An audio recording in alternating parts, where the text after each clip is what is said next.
How to use Google Sites. Hello everyone, ready to create a website without complexities?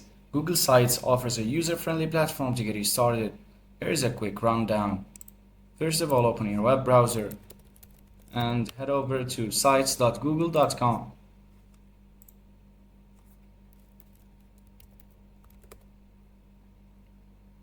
Sign in with your Google account and choose Start a New Site from a blank canvas or explore pre-made templates for a head start.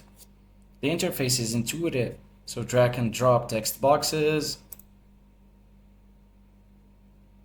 videos and other elements onto your page to build your layout. There is no coding required, only your eyes and your design skills.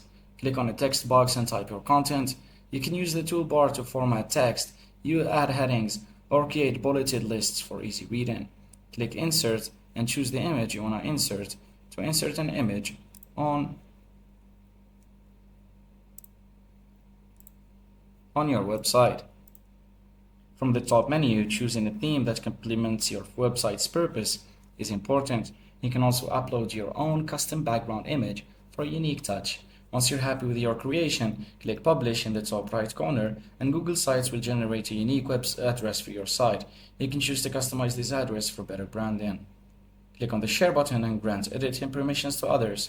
So this allows your team to collaborate on building and maintaining your website. This was a quick guide for Google Sites. Thanks for watching and don't forget to subscribe.